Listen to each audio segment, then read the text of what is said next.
तो तुम्हारा स्वागत है फ्रॉम द रेड फॉग के पार्ट 2 में। और इस पार्ट में ये मांगा पूरी खत्म हो जाएगी और इसीलिए मैं ज्यादा वक्त बर्बाद नहीं करना चाहता हूँ, सीधा स्टार्ट करते हैं। यार तो कहानी की शुरुआत होती है जहाँ रुवांडा मे को मारने पहुंच गया था। मैं उससे पूछता है कि क्यों तुम उस दिन मेरे बेटे केविन को मारना चाहते थे, उसने तुम्हारा क्या बिगाड़ा। वो कहता है मुझे नहीं फर्क पड़ता उसने मेरा कुछ बिगाड़ा हो या ना बिगाड़ा हो, मुझे बस उसे मारने का मन था इसलिए मैं मारने आया और अभी मेरा मन तुम्हें मारने का है। मैं कहता है एडमिट कर लो ये सब तुम इसलिए कर रहे हो क्योंकि तुम अंदर से अकेले हो। अगर तुम्हें लग रहा है कि तुम अपने खाली दिल को इन कत्ल करने से भर लोगे तो तुम बिल्कुल गलत हो। अब ये चीज अंदर ही अंदर रुवांडा को पता थी कि वो सच बोल रहा है, लेकिन वो मानने को तैयार नहीं था। रुवांडा कहता है मरने से पहले तुम्हारे कोई आखिरी शब्द है। वो कहता है मेरे बेटे केविन से कहना मैं उससे बहुत प्यार करता हूँ और हमेशा करता रहूंगा। अब ये सुनकर रुवांडा उसे मार ही नहीं पाता क्योंकि यही शब्द वो अपनी माँ के मुंह से सुनने के लिए तरस गया था जो मैंने अपने बेटे के लिए कहे। और फिर बस वो उसे बिना मारे ही वहां से चला जाता है। अब में दिखाया जाता है कि उनकी थीफ ऑर्गेनाइजेशन को मारने के बाद वहां सुबह सुबह साफ सफाई के लिए मिड विंटर कुछ लोगों को बुलाता है और इवान भी अभी तक वहीं था। फिर मिड विंटर उसे जाने के लिए कहता है लेकिन इवान उसकी बात नहीं मानता और फिर मिड विंटर का पीछा करता है कि वो कहाँ जा रहा है। हमें दिखाया जाता है कि मिड विंटर फिर एक हॉस्पिटल में जाता है जिसका पीछा करते हुए इवान भी पहुंच जाता है। तो इवान नीचे एक रूम था जिसके अंदर वो चला जाता है और सीढ़ियों पर इवान गलती से एक हिडन डोर खोल देता है और जब वो उसके अंदर जाता है तो वो ऊपर से उस रूम के अंदर जो भी हो रहा था वो देख पा रहा था और जैसे ही वो झांक कर देखता है उसकी फट जाती है क्योंकि वहां एक बच्चे की बॉडी थी और वो भी पूरी की पूरी खुली हुई और साइड वाला जो बच्चा था वो तो जिंदा भी था। तो डॉक्टर उस बच्चे में कोई वैक्सीन सी लगाता है और उसकी बॉडी में एकदम से कुछ होने लगता है जैसे वो सड़ने लगी हो। डॉक्टर कहते हैं ये एक्सपेरिमेंट भी फेल हुआ और उसे फिर वो गोली मार देते हैं। ये देखकर इवान डर जाता है और तभी एक चूहा वहां से निकलता है जिसकी वजह से इवान की चीख निकल जाती है। मिडविंटर नोटिस कर लेता है कि कोई ना कोई तो वहां है। फिर इवान वहां से भागकर जल्दी से निकलने की कोशिश करता है तभी वहां झाड़ियों में उसे एक लड़की मिलती है और वो और कोई नहीं मकेलो थी और फिर वो उसे वहां से निकालने में मदद करती है। फिर हमें दिखाया जाता है जब रुवांडा ने मकेलो को मारा था तो वो बच गई थी क्योंकि वो सही वक्त पर हॉस्पिटल पहुंच गई थी और उसका डॉक्टर ने इलाज कर दिया था। लेकिन उस रात के हादसे से वो इतना ज्यादा ट्रॉमेटाइज हो गई थी कि वो उस रात में जो भी हुआ वो सब कुछ भूल गई और उस रात का उसे कुछ भी याद नहीं था। और जब डॉक्टर से वो पूछती है कि मेरे मम्मी डैडी कहाँ हैं तब वो उसे बताते हैं कि वो तो मर गए एंड वो ये सब सुनकर पागल हो जाती है। अब कुछ दिन तक वो ऐसे डिप्रेस्ड ही रहती है लेकिन फिर वहाँ हॉस्पिटल में ही उसके 2 बच्चे दोस्त बनते हैं और उनके साथ रहकर उसे काफी अच्छा लग रहा था। लेकिन फिर कुछ दिनों बाद हमें दिखाया जाता है कि उन दोनों बच्चों को भी वो अपने एक्सपेरिमेंट के लिए यूज करते हैं जहाँ उन्हें दिन ब दिन दर्द सहना पड़ रहा था। अब दूसरी तरफ हमें दिखाया जाता है रुवांडा जो मिडविंटर के रूम में तलाशी कर रहा था। उसे यकीन था कि उसे उसकी माँ के बारे में इधर से कुछ पता चल सकता है एंड तभी उसे एक पुरानी सी फोटो मिलती है जिसके पीछे लिखा हुआ था 1868 विद द बेलीज और बेलीज उसका और उसकी माँ का सरनेम है और उस पिक्चर में उसकी माँ भी थी। अब वो और सर्च करता है तभी उसे एक लेटर मिलता है जिसमें लिखा हुआ था give me my son back to me, Rwanda is my son. और वो समझ जाता है कि ये लेटर तो मेरी माँ ने लिखा है, इसका मतलब वो अभी तक जिंदा है। फिर हमें दिखाई जाती है शहर में एक औरत जो किसी पर नजर रख रही थी। फिर वो रास्ते में जा रही होती है तभी उसे कुछ लोग आकर घेर लेते हैं। तभी वो फिर स्माइल करती है और उसके एक बंदे की गर्दन उड़ा देती है। तभी दूसरा बंदा उसके बाल खींचता है जिसमें उसकी विग निकल जाती है और हमें दिखाया जाता है कि वो तो मिरांडा है, रुवांडा की माँ, और यस वो अभी तक जिंदा है। और फिर वो सबको बुरी तरह मार देती है और फिर वो शहर में चल रही थी और अब वो शहर में घूम रही थी तभी वो एक बर्ड केज देखती है और उसे देखकर अपना पास्ट याद आता है कि उसके पास भी ऐसी ही बर्ड केज थी बचपन में और उसने अपनी बर्ड को खुद मार दिया था। उसे बचपन से ही किलिंग्स में एक सेटिस्फैक्शन और एक मजा आता था और फिर हमें बताया जाता है कि उसके खून में ही ये सब था क्या कि उसकी पूरी फैमिली ही इस असैसिन बिजनेस में है और उन्हीं से ही उसने ये सारी असैसिनेशन की स्किल सीखी लाइक किल हुआ। अब ऐसे ही वो इस असैसिनेशन के काम में ज्वाइन हो जाती है और एक दिन जब वो एक पार्टी में जाती है तो वहाँ एक नॉबल लड़के की नजर उस पर पड़ती है और उसे उससे प्यार हो जाता है। तभी वो नोटिस करता है कि दो लोग उसे अपने साथ बाहर ले जा रहे थे। उसे कुछ गड़बड़ लगती है और वो उनका पीछा करता है। जब वो वहां आकर देखता है तो उसने उन दोनों आदमियों को मार दिया था। अब मिरांडा उसे भी मारने के लिए जाती है, लेकिन वो उसके अटैक्स को डॉज कर देता है। और मनी मन सोच रहा था कि ये हसीना तो खूबसूरती के साथ साथ फाइटर भी है। ये एकदम परफेक्ट मैच है मेरे लिए, पर हाँ ये मेरे से थोड़ा कमजोर जरूर है हैंड कॉम्बैट में। फिर वो उसका हाथ पकड़ता है और उसे वहां कन्फेस करता है, पहली नजर में कैसा जादू कर दिया। लेकिन वो तब भी नहीं मान रही थी। वो कहता है, अरे कम से कम मेरे साथ 1 मिनट के लिए तो चलो, मुझे आपको एक जगह दिखानी है और मुझे पता है कि वो आपको बहुत पसंद आएगी। अब जैसे ही वो उसे वहां ले जाता है, वो वहां के ब्लैक रोजेस से सजे हुए गार्डन को देखकर इम्प्रेस हो जाती है और फिर वो उसे प्रपोज कर देता है कि तुम कितनी भी खूंखार हो, लेकिन अब मेरा दिल तुम पर आ गया है। अब सारी जिंदगी मुझे तुम्हारे साथ ही रहना है। एंड देन फिर वो अपने बालों को ऊपर करता है और कहता है, मेरा नाम है क्लिफ हर्बर्ट। और क्या तुमने नोटिस किया कि ये बंदा कौन है? सो यस, इट्स मिडविंटर एंड ये रवांडा का बाप भी है। अब कुछ दिनों बाद रवांडा अपने घर आती है और अपनी माँ को बताती है कि वो प्रेग्नेंट है। अब उसी की माँ उसे 2 ऑप्शन देती है, या तो तुम इस बच्चे को खुद गिरा दो या तो मुझे ये काम खुद करना होगा। अब वो अपना घर बार छोड़कर मिडविंटर के साथ रहने के लिए आती है, लेकिन मिडविंटर उसे धोखा देता है एंड वो उससे मिलने आता ही नहीं है। उसके बाद भी मिरांडा अपने दिमाग को हावी नहीं होने देती। वो कहती है, कोई बात नहीं, मुझे किसी मर्द की जरूरत नहीं। अब मिरांडा सोचती है कि इस बच्चे को मैं गिरवाती नहीं हूँ, इसे पैदा कर देती हूँ, उसके बाद मैं इसे छोड़ दूंगी। अब वो रेंट पर एक जगह लेती है और वहाँ 2 नैनीज हायर करती है।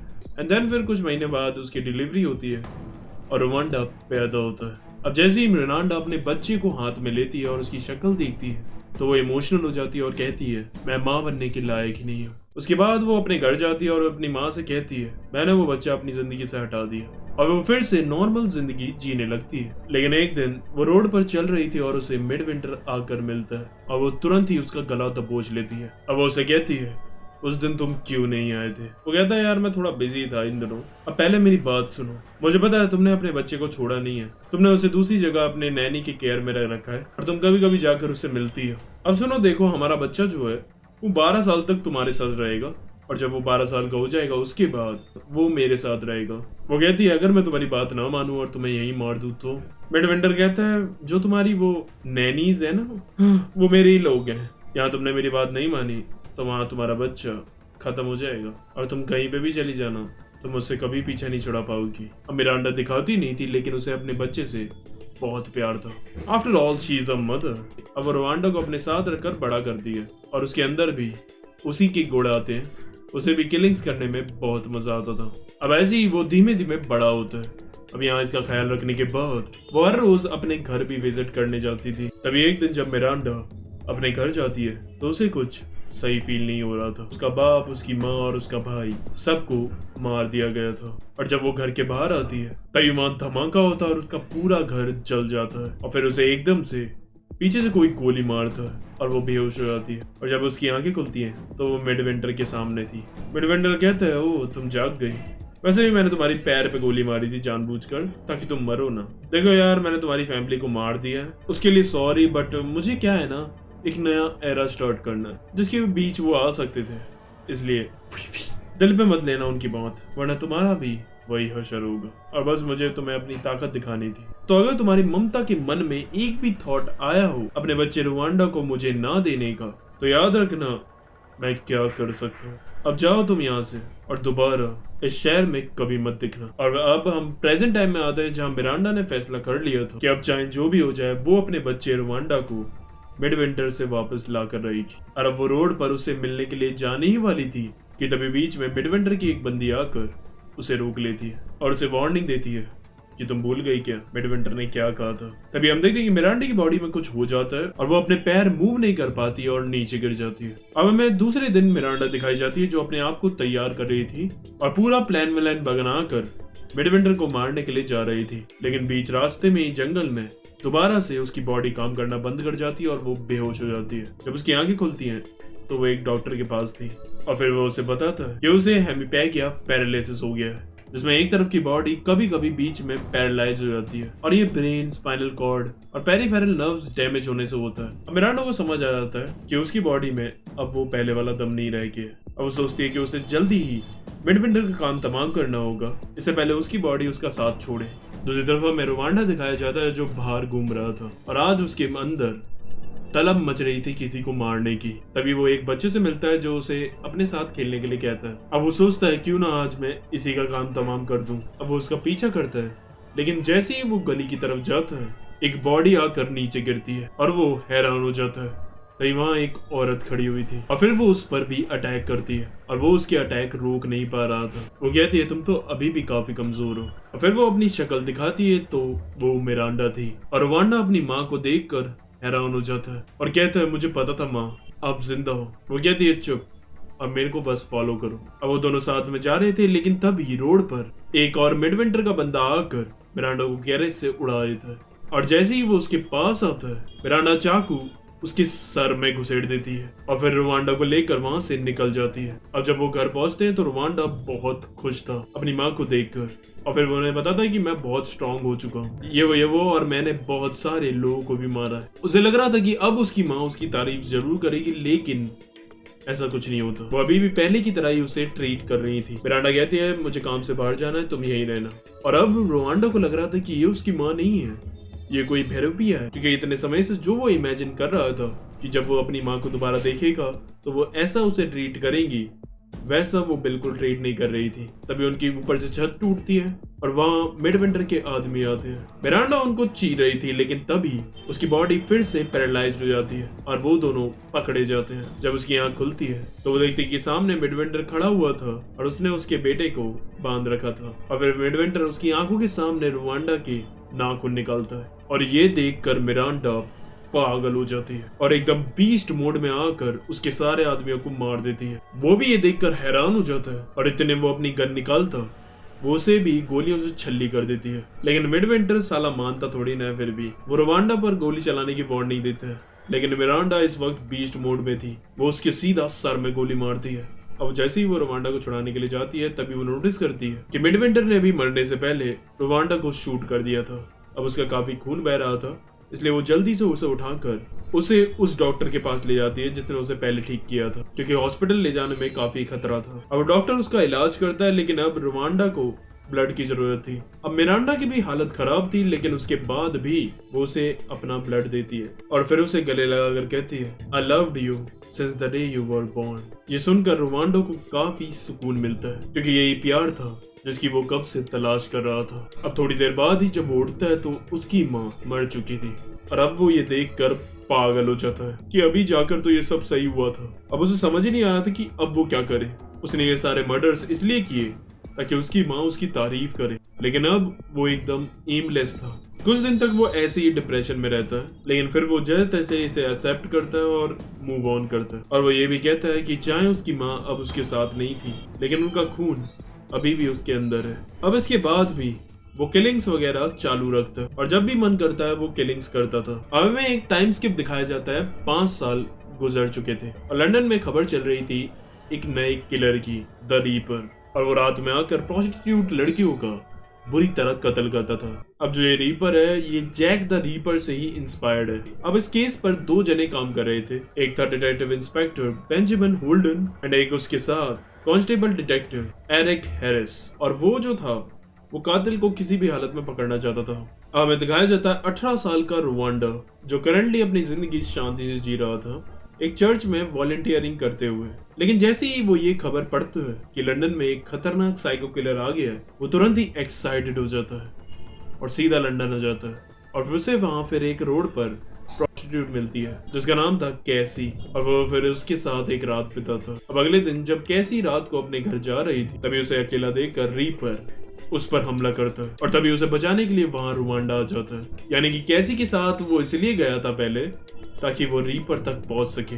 फिर उन दोनों की बैटल होती है जिसमें रीपर उसे कुत्तों की तरह धो रहा था, लेकिन उसके बावजूद भी वो कैसी को उसे मारने नहीं दे रहा था। अब रीपर का भी टाइम बर्बाद हो रहा था, इसलिए वो वहां से चला जाता है और रुवांडा और कैसी काफी क्लोज आ जाते हैं और उनका रिलेशन और ग्रो हो जाता है। दूसरी तरफ हमें इवान दिखाया जाता है जो अभी भी असैसिनेशन का ही काम करता था, लेकिन अपनी आइडेंटिटी को हाइड करके वो इधर उधर घूमता भी था। अब उसकी एक रिपोर्टर दोस्त भी थी जो कि मकैलोई थी, जिसने 5 साल पहले उसे हॉस्पिटल से भागने में मदद भी की थी, और अभी करंटली इवान उसका दोस्त था और अंदर ही अंदर वो उसे पसंद भी करता था। अब उसके बाद जब वो अपने रूम में जाता है तो वहाँ रोवांडा उसका इंतजार कर रहा था। फिर वो उसे बताता है कि वो इधर रीपर को मारने के लिए आया है और इसीलिए मुझे तुम्हारी मदद चाहिए और कुछ प्रोफेशनल वेपन्स भी। इवान भी उसकी मदद करता है क्योंकि रीपर के ऊपर 500 पाउंड्स का इनाम लगा हुआ था और रोवांडा उसे ये भी बताता है कि मैंने रीपर से फाइट की थी और वो एक मास्क लगाकर घूमता है। फिर इवान उसे ये भी बताता है कि भाई 2 डिटेक्टिव्स हैं जिसे तुम्हें बचकर रहना होगा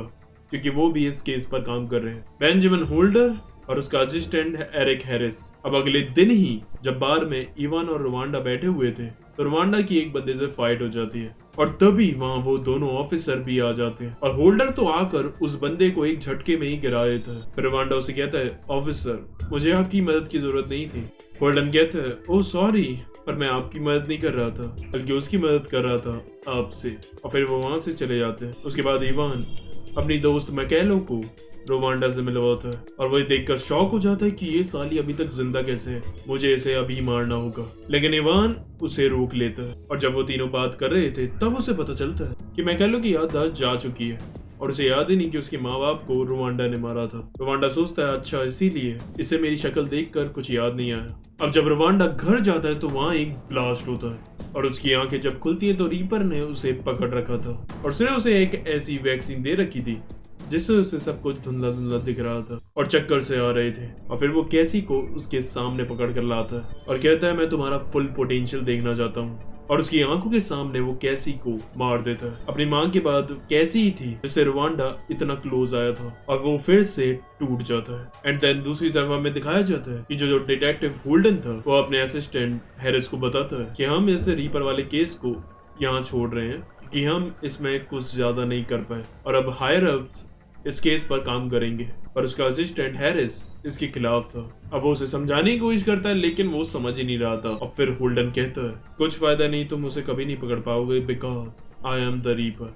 अब ये सुनकर हैरिस हैरान हो जाता है और फिर वो समझ जाता है कि यार ये मजाक कर रहे हैं और हंसने लगता है। अब जब होल्डन वहां से चला जाता है तो हैरिस नोटिस करता है कि उसकी टेबल पर एक कागज रखा हुआ था जिस पर एक एड्रेस लिखा हुआ था। हैरिस को लग रहा था, ओह ये मुझे लगता है किलर का एड्रेस है और होल्डन सर चाहते हैं कि मैं ये केस अकेला सॉल्व करूं और मैं इसका अकेला क्रेडिट लूं। कितने अच्छे हो यार मेरे सर तुम। अब वो उस एड्रेस पर पहुंच जाता है तो वहाँ कई तरह के ट्रैप्स थे लेकिन वो उनसे आराम से बच जाता है। अंदर वो देखता है तो काफी खून वगैरह भी वहाँ पड़ा हुआ था और कई ह्यूमन बॉडी के ऑर्गन्स भी वहाँ थे। अब उसके दिमाग में एक बात ये भी थी कि होल्डन सर को कैसे पता कि रीपर यहाँ रह रहा है। तो वो देखता है कि वहाँ पूरे घर में ऑयल पड़ा हुआ था और वो समझ जाता है कि ये तो एक ट्रैप है। अब जैसे ही वो बाहर भागने के लिए होता है रीपर उसके सामने खड़ा हुआ था। वो उसके मांस पर शूट करता है तो उसका हल्का सा मांस टूट जाता है और उसकी आंखें देखकर वो समझ जाता है कि रीपर उसके सर बेंजामिन होल्डर ही है। वो कहता है, तो सर आप चाहते थे कि मैं आपको आकर पकड़ूं, तभी आपने वो एड्रेस वहां रखा था। फिर रीपर माचिस जलाकर वहां फेंक देता है और वहां धमाका होता है लेकिन हैरिस जलते से वहां से जिंदा बचकर निकल जाता है। और दूसरी तरफ हमें दिखाया जाता है कि रोवांडा उठता है और सामने उसके विल खड़ा हुआ था जिसने अभी उसका इलाज किया था। रोवांडा कहता है, तो उस दिन तुम बच गए थे। वो कहता है, हाँ उस दिन के बाद मैंने ऑर्फनेज छोड़ दिया और अब हॉस्पिटल में काम करता हूँ। और रोवांडा वहां से उठकर जाता है रीपर से हिसाब बराबर करने के लिए। और हमें दिखाया जाता है कि रीपर रात में एक औरत के पीछे ही भाग रहा था। तभी उसके बीच रोवांडा आ जाता है और उनकी बैटल फिर स्टार्ट होती है लेकिन इस बार इवान भी उसका साथ देने के लिए वहां था और वो पीछे से रीपर को शूट कर देता है। और उसके बाद फिर रोवांडा उसका मास्क उतारता है और उससे पूछता है, क्यों ऑफिसर, अब बताओ भी क्यों तुम इन लड़कियों को मार रहे हो। फिर वो अपना पास्ट बताता है कि उसकी एक काफी अच्छी फैमिली थी लेकिन जब उसकी माँ की मौत हुई तो वो काफी अकेला हो गया और उसके पापा के रिलेशन भी उसके साथ खराब हो गए।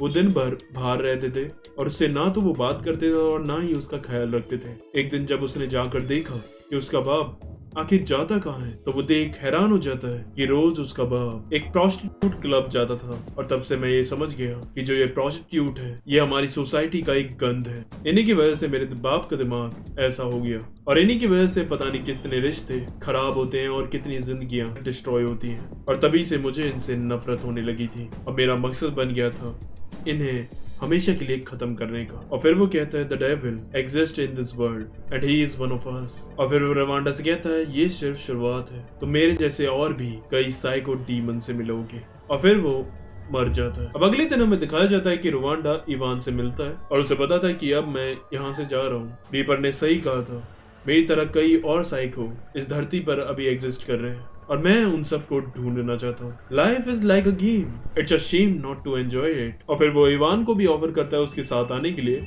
लेकिन वो मना कर देता है कि नहीं भाई, मेरा मकसद है पैसा कमाना और अभी मेरा सब कुछ सही चल रहा है। और फिर उसके बाद रवांडा अपनी ट्रेन में बैठकर वहां से चला जाता है और यहीं ये मांगा खत्म हो जाती है। अब देखो यार, ऐसा मुझे कभी फील नहीं हुआ किसी मांगा के लिए और ना ही मैंने कभी बोला है, बट मैं ऑनेस्टली बोलूंगा इस मांगा ने हक दिया। आई डोंट नो तुम्हें लगा है कि नहीं, बट मुझे लगा। मैं सच बता रहा हूँ, इस मांगा में बहुत सही पोटेंशियल था, आर्ट भी बढ़िया था, स्टार्टिंग भी इन्होंने काफी धमाकेदार करी थी, बट लास्ट में आते आते इन्होंने खराब कर दिया। इन्होंने पता नहीं कितने सारे तो कैरेक्टर्स दिखा दिए जिनका आगे कुछ ज्यादा यूज भी नहीं हुआ। उसके बाद मिडविंटर को इन्होंने इतनी जल्दी मार दिया, वो भी इतनी आसानी से। वो पूरी मेन विलन की वाइब दे रहा था, ये रीपर की तो जरूरत भी नहीं थी। और जो वो एक्सपेरिमेंट कर रहा था बच्चों पर, उसका क्या हुआ वो तो हमें कुछ बताया ही नहीं कि वो क्या बना रहा था। आई एम सो डिसअपॉइंटेड जब अच्छी खासी मांगा हक देती है। सेम ऐसा ही जुजुत्सु काइसेन के टाइम पर हुआ था और मांगा पढ़ने के बाद मेरा मन नहीं था ये पार्ट 2 बनाने का, बट मैंने सोचा यार फिर तुम लोग कहोगे कि आधे में ही छोड़ दिया, इसलिए मैंने इसे खत्म कर दिया। खैर क्या कर सकते हैं। अब आगे बताना अगली मांगा कौन सी पकड़ूं। आज के लिए पॉज करते हैं। आरिगातो।